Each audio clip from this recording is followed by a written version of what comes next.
Most timing belt jobs leave the water pump bolted right back where it was. Same old pump, same old bearings, same old seal that was already weeping coolant before the wrench ever touched it. And that, right there, is the most expensive shortcut in modern car repair. Because 5,000 miles later, when that pump locks up or starts leaking, you're paying for the same job a second time. And if you're unlucky, you're paying for a whole new engine. Let me say that part again, clearly. When this video says, or die, I mean the engine dies. Catastrophically. We're talking metal on metal, valves slamming into pistons, a paperweight under the hood, not a person. The engine. Got it? Good. Now let's talk about why this happens, why it keeps happening, and why your local shop might still be quoting it the old way. Here's the basic mechanical truth that a lot of drivers never get told. On a huge slice of modern engines, the water pump isn't some standalone accessory bolted to the front of the block with its own little belt. It's driven directly by the timing belt itself. The same rubber belt that keeps your camshafts and crankshaft in sync also spins the impeller that pushes coolant through your engine. Honda's J35 V-Face, the one in the Pilot, the Odyssey, the Ridgeline, the older Acura MDX, Subaru's EJ25, the Boxer that's been in Outbacks, Foresters, Imprezas for years, the VW and Audi 2.0T family, the 1.8T before it, older Hyundai and Kia 2.0 and 2.4 GDI motors. On every one of those, the water pump lives behind the timing cover, riding on the same belt that's keeping your valves alive. You see where this is going? To replace the pump, you have to do most of the timing belt job anyway. Pull the covers, get the front of the engine apart, set the timing. It's hours of labor, which means the pump itself, the part, is maybe 80 to 150 bucks. If you're using a good ASIN or Gates or Continental ContiTech unit. But the labor to get to it, that's the expensive part. And you've already paid for it once when you did the timing belt. So when a shop quotes you a timing belt service, and the line item for the water pump isn't on the estimate, what they're really saying is, we're going to do all the labor. To expose your water pump, look at it, bolt the cover back on, and walk away. That's not thrift. That's a ticking clock. Now let's talk about the 5,000 mile failure pattern, because this isn't random. This is a pattern the data on warranty claims suggests is depressingly common. The water pump that came off your engine at 90,000 or 100,000 miles wasn't fresh. It had been spinning, hot, under load, sitting in coolant for the entire life of that timing belt. The bearing inside it has a finite lifespan measured in revolutions. The seal that keeps coolant from leaking past the shaft is rubber, and it ages. By the time you're due for a timing belt service, that pump is, in many cases, already on borrowed time. The bearing has play in it. The seal has microscopic cracks. It's not leaking yet. It's not screaming yet. But the failure clock is running. Slap that same pump back on with a fresh belt, and what happens? The new belt puts new tension on a worn bearing. The pump runs hot because the cooling system gets bled and topped off, and any tiny seal weakness gets a fresh chance to fail. And 5,000, 8,000, 15,000 miles down the road, that bearing seizes. Or the seal lets go and dumps coolant onto your timing belt. And coolant on a timing belt, by the way, eats the rubber. It softens it. It accelerates failure.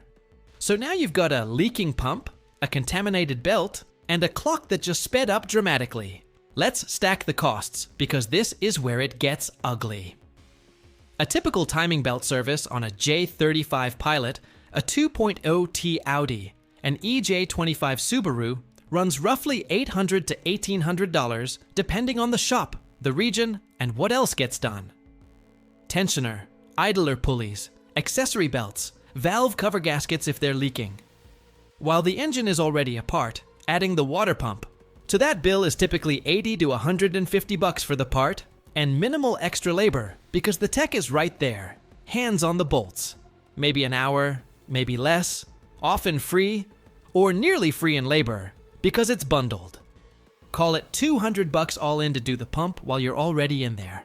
Now compare that to doing the water pump alone, 5,000 miles later, after it fails. You're paying to tear down the front of the engine again. New timing belt, because once you pull it, you don't reuse it on these engines. Ever. New tensioner. New idlers, probably. The pump itself. Coolant flush, because it's contaminated. $1,500 to $2,500. Easy. Sometimes more if a specialist shop is doing it on a German motor. So you saved $150 the first time and paid $2,000 the second time. That's not savings. That's a tax on bad advice. And that's the best case scenario. Here's the worst case, and this is where the word interference matters more than any other word in this video. An interference engine is one where, if the timing belt fails, snaps, jumps teeth, gets eaten by coolant, the pistons and valves occupy the same physical space at different points in the rotation. The belt is the only thing keeping them choreographed. When the belt fails on an interference engine, the valves hit the pistons. Bent valves at minimum. Often broken pistons. Cracked piston crowns. Damaged cylinder heads. Sometimes a hole punched through the block. The engine is, functionally, scrap. Repair quotes for that kind of damage land between $4,000 and $8,000. And that's if you're rebuilding instead of swapping.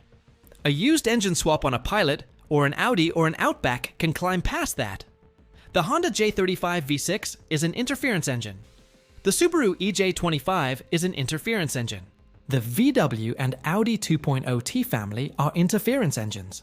The older Hyundai and Kia 2.0 and 2.4 GDI motors are interference engines. If your timing belt fails on any of those, you don't coast to a stop with a quiet engine and a tow bill. You hear a bang, the dash lights up, and the motor is done. So the math really is this.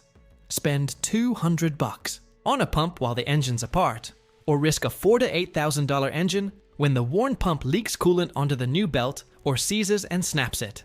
That's the trade. Honest mechanics will tell you that trade isn't even close. Now the honest exception, because not every engine works this way, and I'm not going to lie to you. Belt versus chain matters here. If your engine has a timing chain instead of a timing belt, this video doesn't apply the same way. Check your specific motor. Timing chains are designed to last the life of the engine in most cases, and the water pump on chain-driven engines is often a separate, externally mounted accessory. Sometimes belt-driven by the serpentine, sometimes electric. BMW, for example, has been running electric water pumps on a lot of their inline sixes for years. Some of the newer VAG engines do too. On those motors, the pump is its own conversation, on its own schedule, with its own failure modes. You don't have to do it with a timing belt, because there is no timing belt to do it with. There are also a handful of engines where the water pump is technically driven off the timing system, but is mounted in a way that allows replacement without the full teardown. Those are rare. Don't assume you have one. Look it up for your specific year, make, and engine code, or ask a tech you trust to show you the service procedure. Also worth saying, non-interference engines exist, but they're rare on timing belts in modern cars. Some older small Japanese 4s, some older Mazda motors. On those, a snapped belt is a tow bill, not a funeral. But rare is the operative word. Don't bet your engine on the assumption that yours is one of them. Look it up. Now let me give you receipt advice, because this is where you protect yourself. If you've already had a timing belt service done, and the shop didn't include the water pump, here's what you do. Pull out the invoice. Look for line items. Did they replace the tensioner? The idler pulleys? The accessory drive belts? The thermostat? The crankshaft seal? If those are missing too, you didn't get a timing belt service. You got a timing belt swap. There's a difference. A real service replaces the wear items that are buried behind the cover, because the labor to access them is already paid. If the shop skipped the pump and the tensioner and the idlers, they did half the job and charged you for most of it. Going forward, here's the script. When you call a shop for a timing belt quote, ask 3 specific things. 1. Does the quote include the water pump and what brand? You want Aisin, Gates, or Continental Contitech, or a manufacturer-specified equivalent. Not the cheapest no-name unit on the shelf. 2. Does it include the tensioner and idler pulleys? 3. Does it include fresh coolant and a thermostat if the thermostat is buried in the same area? If a shop pushes back on bundling the pump, Ask them why. Listen to the answer. A good answer is, your specific engine has the pump driven off the serpentine, not the timing belt, so we don't need to. A bad answer is, we don't usually do that. Walk away from the bad answer. One more thing. If you're handed a quote that's noticeably cheaper than every other shop in town, the pump is almost certainly not in it. Cheap timing belt jobs are cheap because the shop is leaving expensive labor on the floor and hoping you come back in a year. Don't be that customer. So the bottom line is this. On most interference engines with a timing belt-driven water pump, the J35 Hondas, the EJ Subarus, the 2.0T VWs and Audis, the older Hyundai and Kia GDI4s, the pump and the belt are one job, not two. Doing them together, with quality parts from Aisin or Gates or Continental Contitech, at the manufacturer's interval of 90 to 105,000 miles, is the cheapest, safest path. Doing them apart is gambling. And the house in this case is your engine block. If this video saved you a phone call or a 5-figure repair bill, do me one favor and pass it along to whoever in your life is about to drop a car at the shop for a timing belt. That's the share that actually matters. And while you're here, drop 2 things in the comments for me. 1. What engine are you on? Year, make, model, engine code if you know it. 2. When your last shop did the timing belt, did they include the water pump on the invoice, or did you find out later that they didn't? I want to see the spread, because the data on warranty claims suggests this is a much bigger pattern than most drivers realize. Tell me what you've seen. Let's compare notes.